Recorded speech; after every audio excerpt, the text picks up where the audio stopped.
સ્વામિનારાયણ ભગવાનની શ્રી હરિ કૃષ્ણ મહારાજ શ્રી રાધા કૃષ્ણ દેવની જય.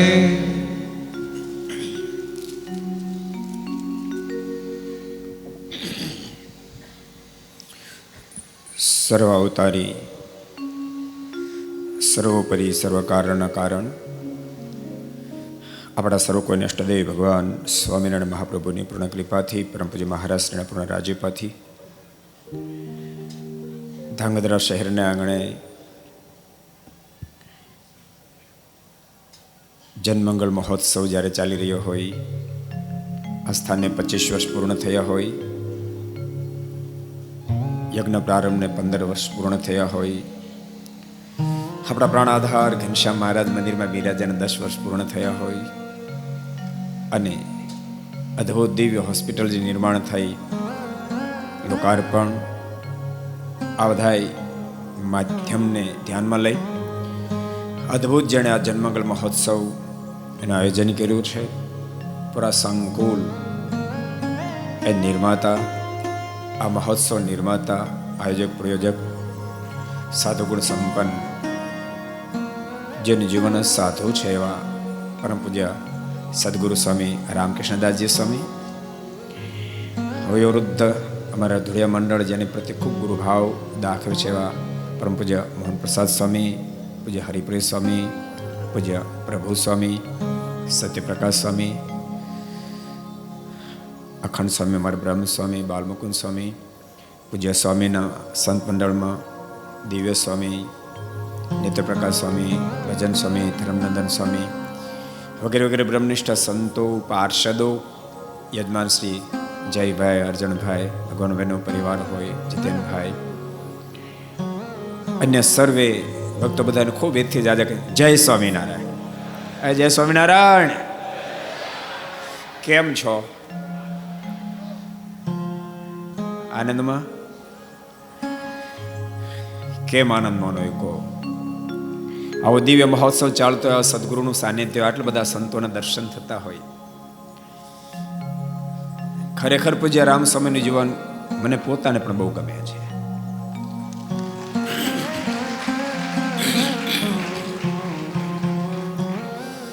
સ્વામીનો પહેલો પરિચય 91માં સ્વામી આપ જેતપુર પધાર્યા પહેલી વાર. ભક્તિરી સ્વામીની સાથે ધર્મજીવન સ્વામીને ભણવા માટે મૂકવા માટે આવ્યા હતા. ત્યારથી પરિચય. હમણાં સભાપતિએ કહ્યું કે જયભાઈને 5 લાખનો સંકલ્પ થયો, સ્વામી કે 11 લાખ લખાવો. આજની સ્વામીની વિચારધારા પહેલીથી એવી છે, વાતનો ભૂલ્યો નથી. આજથી વર્ષો પહેલા અમે સરદારજુ ગયા હતા, સાવ પાપગલી કરતા હતા.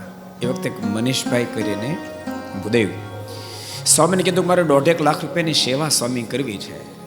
ત્યારે સ્વામીનું સંકુલ ચાલુ હતું, પણ સ્વામીને ખબર કે મારા કરતાં સરદાર વધારે જરૂર. સ્વામી કે અહીંયા નહીં તો સરદાર જા નિત્યેશ્વર સ્વામી ત્યાં સેવા કરશે. અને 1.5 લાખની સેવા સામે ચાલીને સ્વામી કરાવી.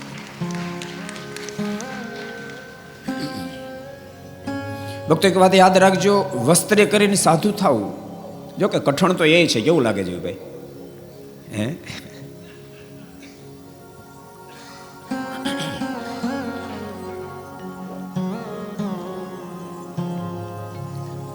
વસ્ત્રે કરીને સાધુ થવું સરળ તો એ નહીં, એ કઠિન છે. પણ એના કરતા જીવને કરીને સાધુ થયું અબજો ગણું ગહન કામ, અબજો ગણું ગહન કામ છે. સ્વામી જીવને કરીને સાધુ છે. વર્ષોના પરિચય પછી કહું છું, સ્વામીની વિચારધારા બહુ વિશાળ છે. લગભગ અમારા ધોળિયા મંડળના કોઈ પણ જગ્યાએ મહોત્સવ ચાલતા હોય તો એમાં સંતોના રસોડાની લગભગ બધી જવાબદારી પૂજ્ય સ્વામીનું સંત મંડળ કાયમ માટે સંભાળે છે.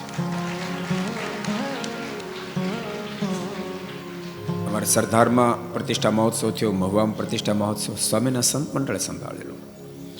આ ફેરી મારી બહુ મોટી જવાબદારી આવતી હતી કે હું સંતોને વધારે મૂકું, પરંતુ તમને બધાને ખબર છે બોટાદનો મહોત્સવ હજી પૂરો થયો, સંકેલાઈ રહ્યો છે. અમારી સંત શિબિર છે પરમ દિવસથી, એટલે હું ન મૂકી શક્યો. સ્વામી મને કહે કે સ્વામી હું સમજી શકું છું કે સંત શિબિરમાંથી અમે હોય કે તમે હોય, સંત શિબિર બધા સંતો ફરજિયાત હોય, પણ ધાંગધ્રા સત્યપ્રકાશ સ્વામીને ત્યાં તમે લઈને આવ્યા હતા એટલા સંતોને લઈને આવજો. મેં કીધું સ્વામી એને કરતાં 5 વધારે લાવીશ, તમે રાજી થામ કરી છે. અને ભક્તો જીવનની અંદર રાજીપા જેવું કોઈ માધ્યમ નથી, યાદ રાખજો. એમાં બધા સાધનો સમાઈ જાય છે, એમાં તપ વ્રત બધા સાધનો સમાઈ જાય છે. રાજીપો પરમાત્માની સાથેનો છેડો જોઈન્ટ કરી દે, પરમાત્મા સાથેનો છેડો જોઈન્ટ કરી દે. એવા ઇતિહાસ ઝાલાવાડ પ્રદેશમાં કેટલા બધા. આ ઝાલાવાડમાં એક બ્રાહ્મણે મહાનુભાવાનંદ સ્વામીને જમાડેલા. ભક્તો ઝાલાવાડ પ્રાંત ખરેખર કહું છું, આ લાઈવ થતું હોય તેમ છતાં કહું છું, બહુ મુમુક્ષ પ્રદેશ. મેં ઘણી ફેરી મારા સંતોને કહ્યું છે, કારણ કે અમે સાધુ તો બધે સંતો ફેરતા ભલા બધે ફરતા હોઈએ, પણ ઝાલાવાડનો પ્રદેશ એની અંદર જે મુમુક્ષતા છે અજબ ગજબની છે. અને ઝાલાવાડ પ્રાંતનો પ્રદેશ અતિ કથા પ્રેમી. ન તો સાચું તમને કહું, વ્યાખ્યાન માળામાં તો વક્તા હોય, આયોજકો હોય, થોડા ઘણા સંતો સ્ટેજ ઉપર હોય, અને બાકી 5-25 ગણા ગાંઠા લોકો જ બેસે. બાકી વ્યાખ્યાન માળા પ્રારંભ થઈ પહેલા તો અડધું ભોજન થઈ ગયું હોય. એને બદલે વ્યાખ્યાન માળા 12:15 કથા સ્ટાર્ટ થાય ને આખો સભા મંડપ ભરેલો એ ઝાલાવાડ પ્રાંતમાં શક્ય બને. ઘનશ્યામભાઈ સાચી વાત કે ખોટી વાત? એ ઝાલાવાડમાં શક્ય બને. ધનજી બાપા બેઠા છે, બલશ્યામજીભાઈ બેઠા છે. એટલે આ પ્રાંત ખરેખર બહુ મુમુક્ષ છે. અને ભક્તો તમે ભાગશાળી છો કે ઝાલાવાડ પ્રાંત મહાન છે, અને તમને એવા સંતોનો ભેટો ઝાલાવાડ પ્રાંતને થયો. પૂજ્ય રામ સ્વામી જેવા, પૂજ્ય સત્યપ્રકાશ સ્વામી જેવા બધા સંતો આ બહુ તમને મળ્યા. યાદ રાખજો ભક્તો, જમીન ગમે તેટલી ફળદ્રુપ હોય, પણ માત્ર જમીન ફળદ્રુપ થી કાંઈ પાક પ્રાપ્ત નથી થતો. જથ્થાબંધ પાક તો જમીન ફળદ્રુપ હોય અને સામે ખેડૂ મજબૂત હોય ને તો મબલખ પાક પ્રાપ્ત થાય. એમાં એનો પ્રાંત અદ્ભુત. અને આવા ખેતીના કરનારા, મોક્ષની ખેતીના કરનારા ખેડૂતો સંતો મળ્યા છે, એટલે એ મબલખ પાકની પ્રાપ્તિ થાય, મબલખ પાકની પ્રાપ્તિ થાય છે. બ્રહ્માનંદ સ્વામીને, મહાનુભાવાનંદ સ્વામીને ખાલી જમાડે એક સોનીએ. ભક્તો, પૂજ્ય સ્વામી વારંવાર તમારી પાસે સાધુ ભક્તો, બહુ સાચું તમને કહું, તમે લખીજો, ગ્રસ્ત ભક્તો ખાલી સાંભળજો. ક્યારેક તમને સંકલ્પ થતો હશે કે આપવું કઠણ, સંતો વારે વારે આજીજી કરે એટલે આપવું પડે. આ તમે લખી દેજો. આપવું કઠણ છે, ચોક્કસ આપવું કઠણ, એના કરતા લાખ ગણું માગવું કઠણ. બાપ માગવું કઠણ, લાખ ગણું માગવું કઠણ છે. કેટલાય પ્રકાર માગવું ન માગવું, માગવું ન માગવું. પણ જેના દિલમાં દયા પરે છે કે હું માગું અને આ ભક્તો કઈ આપશે તો બિચારા મધ્ય વર્ગના અનેક વિદ્યાર્થીઓ ભણશે, એજ્યુકેશન પ્રાપ્ત થશે, એના જીવન સુખિયા થશે. માટે આવા મહાપુરુષો માગતા હોય છે. મરું પણ માગું નહીં, એક અદ્ભુત શબ્દ, મરું પણ માગું નહીં, ભલે અનવિન મારો પ્રાણ જાય, પણ પર ઉપકારને કારણે માગતા મને શરમ ન થાય, મને શરમ. તમારા ભાવિને માટે આવા પૂજ્ય સંતો માગે, ભગવાન ભક્તો દિલ ખોલીને આપજો, દિલ ખોલીને આપજો. તમે જો કે આપો જ છો, પણ હજુ દિલ ખોલીને આપજો, જેથી કરીને આવા સંતોનું ક્યારેક ભગવાનના ભક્તો, આમ તો સંતો તમારે જીવનથી રાજી થાય, ક્યારેક ધનથી તેને રાજી થઈ જાય. આ ઝાલાવાડનો પ્રસંગ છે ને, ખોલડિયાના ખેંગાર ભગતે મારને શેને રાજી કર્યા કહો લો મને? ધનથી રાજી કર્યા. ગઢપુરનું મંદિરનું કામ ચાલતું તો પ્રસિદ્ધ પ્રસંગ છે. કડિયાના પગાર ચૂકવવાના નહોતા. સાંભળો છો તમે? કડિયા રોજ ધક્કો ખાય. મહારાજ તમે કીધું કાલે આવજો, તે મહારાજ કાંઈ આપશો જ? મહારાજ કે આજ વ્યવસ્થા નથી, કમકો 2 દાડા પછી આવજો. વળી 2 દાડા પછી આવે. પછી સ્વામી નો કીધું અમે વિદ્યાર્થીને ભણાવીએ, તો કાંઈ વેપારી પાસે જઈને એમ ન કે અમે વિદ્યાર્થીને ભણાવી તે 50 મણ ચોખા આપો ને ભેટમાં. કોઈ આપતું નથી. કડિયા તો માગે. મારે 2 દાડા પહેલા કીધું, મારે કે હજુ 2-4 દાડા થોભી જાવ ને.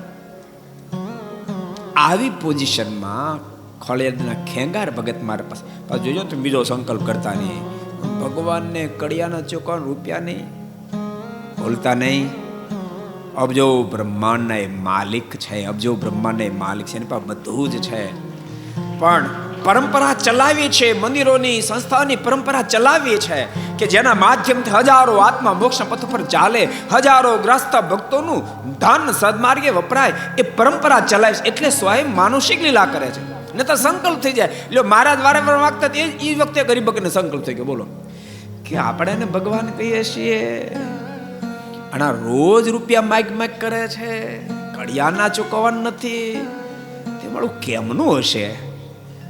આ ભગવાન હશે, આની પાસે કડિયાના ચૂકવવાનું રૂપિયા નથી, આપણને કલ્યાણ કેમ આપશે?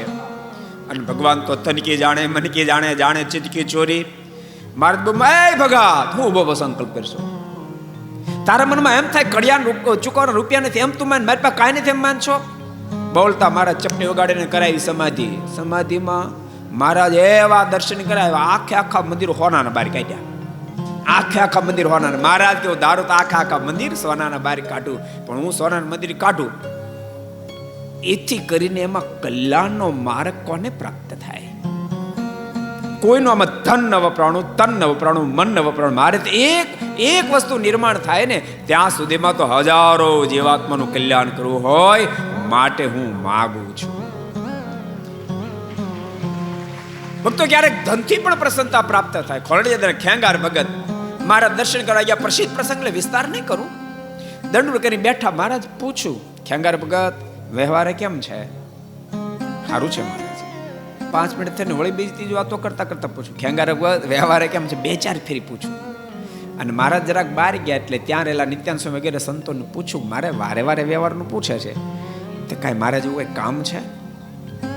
ત્યારે સંતો કે અત્યારે કડિયાના પગારના 300 રૂપિયા ચડી ગયા છે અને રોજ ધક્કો ખાય છે, એટલે મહારાજ પૂછે છે.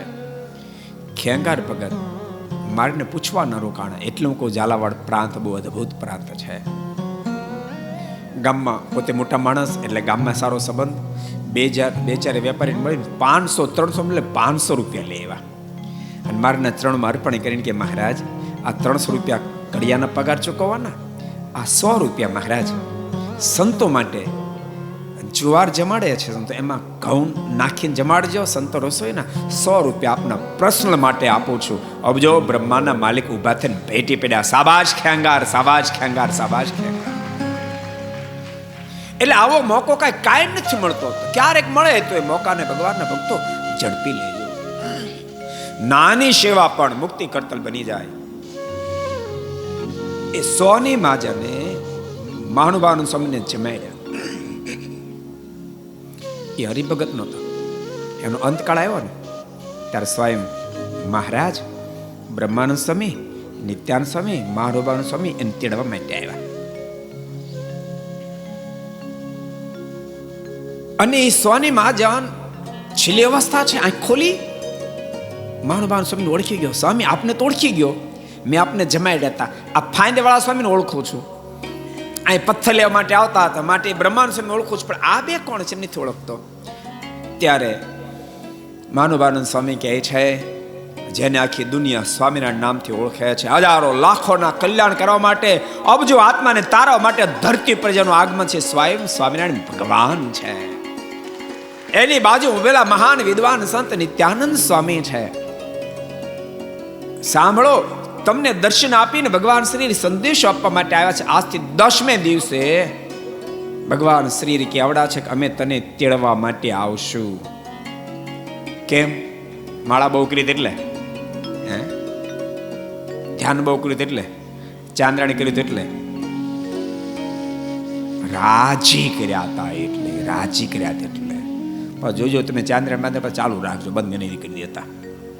હું ચાંદ્રાનું ખંડન નથી કરતો, ભજનનું ખંડન નથી કરતો, પણ જે કરીએ એમાં રાજીપણો હેતુ હશે તો પરમેશ્વર રાજી થઈ જાય. આવા ભગવાનના સાધુ પરમહંસો રાજી થઈ બેડો પાર કરી દે, બેડો પાર કરી દે. રાજીપાનું માધ્યમ છે. પૂજ્ય સ્વામીએ વચ્ચે એક બીજી બહુ સરસ વાત કરી કે આવા શા માટે? સંસ્કારને માટે. અને ભક્તો, સંસ્કાર નથી તો કાંઈ નથી, સંસ્કાર નથી તો કાંઈ નથી. ખરેખર સ્વામિનારાયણ સંપ્રદાયની અંદર ભક્તો તટસ્થ ભાવથી જો સ્વામિનારાયણ સંપ્રદાય અને એના સંતો જે દાખલો કરી રહ્યા છે, સમાજને માટે, રાષ્ટ્રને માટે અદ્ભુત દાખલો છે. ભક્તો, અત્યારનો વર્તમાન કાળ એટલો ભયંકર છે, જરાય તમે ગાફલ રાખવા જાઓ તો સારા સંસ્કારી પરિવારના સંતાનો ક્યાંથી ક્યાં જતા રહે કઈ ખબર એમ નથી. એક બનેલી સત્ય ઘટના તમને 2 મિનિટની કહું. થોડા વર્ષો પહેલા વડોદરામાં એક વૈષ્ણવ પરિવાર, બહુ સંસ્કારી વૈષ્ણવ પરિવાર રહેતો હતો. સંજોગ એવા બન્યા, બહુ મોટી ઉંમર થઈ, સંતાન નહોતું, પણ ઠાકોરજીની કૃપાથી 45-50 વર્ષે ઠાકોરજી એક દીકરો આપ્યો. આખો પરિવાર ખૂબ રાજી થયો, ખૂબ સુખી પરિવાર, સંસ્કારી પરિવાર છે. બાળકને સાથે રાખે, બાળકને તો ખૂબ સંસ્કારનું સિંચન કર્યું, ભગવદ્ ગીતા વગેરેના શ્લોકો કેટલા કંઠસ્થ કરાવ્યા અને હવેલી દર્શન કરવા માટે લઈ જાય. પણ 10 ધોરણ સુધી તો બાળકનું બરાબર રહ્યું. 11 અને 12માં શહેરમાં મોકલ્યો, પણ શહેરમાંથી આવે ઘરના સંસ્કારો કામ લાગ્યા અને જેથી કરીને વાંધો ન આવે. પણ કોલેજમાં ગયો, કોલેજ 1 વર્ષ ને બીજા વર્ષનું સ્ટાર્ટ થયું અને નાસ્તિક પ્રોફેસર ભટકાઈ ગયો. નાસ્તિક પ્રોફેસર. ભગવાનના ભક્તો, સંત અને શિક્ષક બેના જેનું બહુ મોટી સ્ટાન્ડર્ડતા હોવી જોઈએ. યાદ રાખજો, બીજા ફગે તો 1-2ને નુકસાની જાય, સંત અને શિક્ષક ફગે ને તો બહુ બધાને નુકસાની જતી હોય છે. અહીંયા કોઈ શિક્ષક બેઠા હોય, કદાચ ઓનલાઈન કોઈ શિક્ષક સાંભળતા હોય, મારી રિક્વેસ્ટ છે, તમે ક્યારેય તમારા પે સામે નહીં જોશો. તમે એમ નહીં માનશો કે મારી તો એક દીકરો છે, એ જ મારો દીકરો છે. તમે 50 વિદ્યાર્થીને ભણાવી રહ્યા છો તો 50 ની પ્રત્યે એ મારા સંતાન છે ભાવનાથી એને ભણાવજો. હું એક લેશ માત્ર ભૂલ કરું તો 50 વિદ્યાર્થીનું જીવન બગડે એમ નહીં, 50 ફેમિલી ખતમ થઈ જાય, 50 ફેમિલી ખતમ થઈ જાય. એક કોક નાસ્તિક એને પ્રોફેસર ભટકાઈ ગયો, જેને અવલંબન કરી અને બાળકની અંદર કુસંસ્કાર આવ્યા. બાળક વેકેશનમાં ઘેર આવ્યો, એના પિતાશ્રી કહ્યું કે ચાલ બેટા આપણે હવેલીએ દર્શન કરતા આવીએ. બાળકના મોઢામાંથી શબ્દ નીકળ્યા. મનીષ નામ હતું. મને પથ્થરમાં કે પંચ ધાતુમાં ભગવાન ને દેખાતા. એના પિતાશ્રીને ફાળ પડી, આ શું બોલે છે? થોડો સમજાવવાનો પ્રયાસ કર્યો. છોકરો માનવા તૈયાર ન થયો, દર્શન કરવા ન ગયો. બાપ, આ સંતો આ રેડે છે, સંતો આ રેડે છે કે પરમાત્માની મૂર્તિને માત્ર તે મૂર્તિ જ્યારે લીધો છે, આ મૂર્તિમંત એમાં પરમેશ્વર, એ મૂર્તિમંત પરમેશ્વર બિરાજા, એ ભાવના સંતોના માધ્યમથી કેળવાય છે. માટે બાપ, સંતોની બહુ મોટી મહત્તા છે.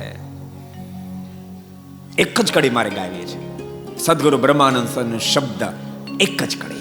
સંત પરમ હિતકારી જગત માહી, સંત પરમ હિતકારી જગત માહી, સંત પરમ હિતકારી, સંત પરમ હિતકારી જગત માહી, સંત પરમ હિતકારી, સંત પરમ હિતકારી જગત માહી, સંત પરમ હિતકારી. પ્રભુ પદ પ્રગટ કરાવત પ્રીતિ, પરમ મિટાવત ભારી. પ્રભુ પદ પ્રગટ કરાવત પ્રીતિ, પરમ મિટાવત ભારી. પરમ કૃપાલુ સકલ જીવન પર, પરમ કૃપાલુ સકલ જીવન પર, હરિ સમ સબ દુઃખ હારી જગત માહી, સંત પરમ હિતકારી જગત માહી, સંત પરમ હિતકારી જગત માહી, સંત પરમ હિતકારી જગત માહી, સંત પરમ હિતકારી. સંત પરમ હિતકારી જગતમાં સંત પરમ હિતકારી. મેં તમને પહેલા કીધું, સ્વામી સાથે મારા દિલનો ખૂબ લગાવ છે. એનું કારણ એક રંગ તમારામાં અમારે એમ બહુ ગહન કામ હોય છે. સ્વામીનો 34 વર્ષ પહેલા મળ્યો, તે દાડે જેવું જીવન એવું ને એવું જીવન આજે પણ હું જોઈ રહ્યો છું. એનો મને ખૂબ લગાવ છે. નહીં તો ભગવાન સ્વામિનારાયણ મધ્યના 25માં લખ્યું, મારે કે ગ્રસ્ત કોણ ખરો, રોજનું લાઈવ રોજનું ખાતો હોય એવી પોઝિશન હોય, અને પરમેશ્વર કોઈ મહાપુરુષનો રાજીપો પ્રાપ્ત થાય, આખા મુલકનું રાજ આવે, ત્રિલોકનું રાજ આવે, તેમ છતાં ભગવાનને ભગવાનના સંતની પાસે એવો ને એવો દાસ બને વર્તે, એ ગ્રસ્ત ખરો. અમારા સંતો માટે લખ્યું, ત્યાગી કોણ ખરો, સંસાર છોડીને ત્યાગાશ્રમ પગ મૂક્યો, તે દાડે જેવો સરળ હોય એની અંદર ભગવાન જેવા ગુણ આવે ને, તો એવો ને એવો સરળ રહે એ સાધુ ખરો. સ્વામીની અંદર એ દર્શન થાય છે. માટે કહું છું, મને સ્વામી સાથે ખૂબ મોટો લગાવ છે. તમારા પરિવારને માટે, રાષ્ટ્રને માટે સંપ્રદાય આટલો દાખલો કરે છે. નહીં તો ભક્તો ક્યાંથી ક્યાં જતો રહ્યો નક્કી નથી. બહુ સાચું કહું, પેલા બાળકે તો ના જ કીધી, મારે નથી આવવું, અને ન જ ગયો. અને એને પિતાશ્રી વધારે કીધું ને એટલે વેકેશન લાંબુ તો તોય વહેલો જતો રહ્યો. એના પિતાશ્રીને એટલો બધો આંચકો લાગ્યો. પોતા વેપારી હતા, ભક્તો બનેલી સત્ય ઘટના એને અવલંબને કરી. ઉંમર હવે થઈ હતી, કારણ કે 50 વર્ષે દીકરાનો જન્મ હતો, 18 વર્ષનો દીકરો થયેલો, એટલે ઉંમર થઈ હતી. એવો આંચકો લાગ્યો, એને માંદગીમાં જીવનને પલટાયું. દિવસે દિવસે માંદગી વધવા લાગી. સતત ચિંતા થઈ રહી, અરે આના કરતા ઠાકોર દીકરો ન આપ્યો હોત તો સારું હતું, ઠાકોર દીકરો ન આપ્યો હોત તો સારું. મારી ઘેરે જન્મેલો દીકરો એમ કે એ પથ્થરમાં મને ભગવાન નથી દેખાતા. સતત અને સતત એ બીમારી એટલી હદે પહોંચી ગઈ, એમ લાગવા માંડ્યું કે હવે જીવન નહીં ટકાવી શકે. છોકરાને સમાચાર મોકલ્યો, છોકરો આવ્યો છે. મોટા માણસ એટલે બહુ બધા ખબર કાઢવા માટે આવે, બધાની પાસે વાતો કરે કે આ માણસનો દેહ મળ્યો છે, ભગવાન ભજી લેજો, ભગવાન ભજી લેજો. ભગવાન ભજવા માટે મનુષ્ય દેહની પ્રાપ્તિ થઈ છે. છોકરો એનું નામ મનીષ, પણ મનીષને એક શબ્દ નથી. 2-4 દાડો મનુષ્ય તો મનુષ્યને પોતાને એવું ફીલ થવા માંડ્યું કે મારા પિતાશ્રીની માંદગીનું કારણ માત્ર હું પોતે સ્વયં છું. કારણ કે મૂળ ના એના સંસ્કાર હતા, ઉગી નીકળ્યા. મેં જે મારા પિતાશ્રીને કહ્યું હતું કે પથ્થરમાં મને ભગવાન નથી દેખાતા, એ જ બીમારીનું કારણ છે. બધાને કાંઈ ને કાંઈ કહે પણ મને કાંઈ કહેતા નથી. પોતાના મનમાં થાય છે કે મારા પિતાશ્રી પાસે હું દિલ ખોલું કરું પણ બોલવાની હિંમત ચાલતી નથી. એમ કરતા કરતા હવે તો બિલકુલ અંજળ પણ છૂટી ગયું. જતા જતા શેઠના મનમાં વિચાર થયો, લાઈ 2 શબ્દો મારા દીકરાને કહું, કદાચ માને તો. એક દાડો શેઠે સ્વજનો બધા બેઠા કીધું બધા બહાર જવા, મારે એકલો મનીષનું કામ છે. મનીષને એકલાને બેસાડ્યો અને કે છે, બેટા મનીષ તો રાહ જો. હા પિતાજી.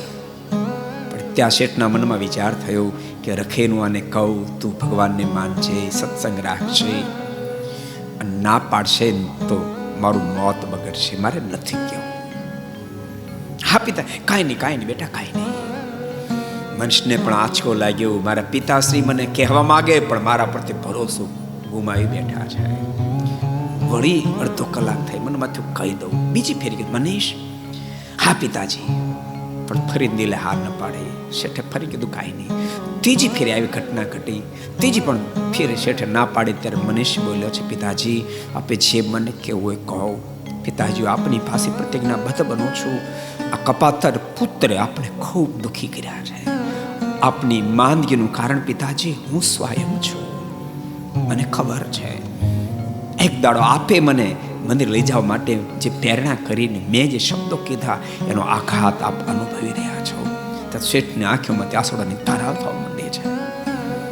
મનીષનો ખાંડ પોતાના હાથમાં લીધો. પિતાજી આપ મારા પર ભરોસો મૂકો. શેઠના મોઢામાંથી શબ્દ નીકળ્યા છે, બેટા ઘણું મોડું થઈ ગયું. મનીષના મુખમાંથી શબ્દો નીકળ્યા છે, પિતાજી હું આપને રાજી કરવા માટે એક વચન આપું છું. હું સ્વયં આખી એક હવેલી નિર્માણ કરીશ અને હું સ્વયં આસ્થાથી પ્રભુની આરાધના પણ કરીશ. અને આટલા શબ્દો સાંભળતાની સાથે શેઠની આંખમાંથી ફરીવાર હર્ષના આંસુ વહ્યા છે અને શેઠ બોલ્યા છે, મનીષ મારું મોત સુધરી ગયું. અને શેઠનું પારણ પંખીડું ઉડી ગયું. દોસ્તો એ કામ સ્વામિનારાયણ સંપ્રદાયના પરમહંસો કરી રહ્યા છે. એટલે પૂજ્ય સ્વામી ખૂબ સરસ આ બધું કાર્ય કરી રહ્યા છે. ભગવાન ભક્તો બધા ખૂબ ભળજો. સ્વામીને હેતવાળો સમુદાય બધાને કહું છું, સ્વામી સાથે ખૂબ સદૈવ માટે સ્નેહનો નાતો રાખી અને સ્વામીના વચને સ્વામી જે પ્રમાણે આદેશ આપે એ પ્રમાણે સેવા તન મન ધનથી કરતા રહેજો એવી ભલામણ કરું છું. હું બધાને નથી ઓળખતો પણ અર્જણભાઈ, જયભાઈ, ભગવાનજીભાઈને ઓળખતો પણ ભગવાનજીભાઈના સનને નહીં ઓળખતો. હા, ભગવાનજીભાઈના સન ભગવાનજીભાઈને બહુ સારી રીતે ઓળખતો. તમે બધા શ્યામજીભાઈ વગેરે વગેરે ખૂબ સેવા કરો છો, ખૂબ સેવા કરશો એ તમને બધાને ભલામણ. અંતભાગમાં જે કોઈ ભક્તો તન મન ધનથી સેવા કરી બધાના પર મારનો ખૂબ રાજીપો ઉતરે. પૂજ્ય સ્વામીનો પણ અને પૂરા સંત મંડળનો ખૂબ રાજીપો ઉતરે એ ભગવાન શ્રી હરિના ચરણોમાં પ્રાર્થના. આ મહોત્સવની અંદર આટલા બધા સંતો અને તમ જેવા ભક્તો બધાના દર્શનનો લાભ અમને પણ પ્રાપ્ત થયો એ બદલ અમે પણ અમારી જાતને ધન્યતા અનુભવી. એ શબ્દોની સાથે જય સ્વામિનારાયણ સાથે બધા ભક્તોને ખૂબ એથી જાતે જય સ્વામિનારાયણ. જય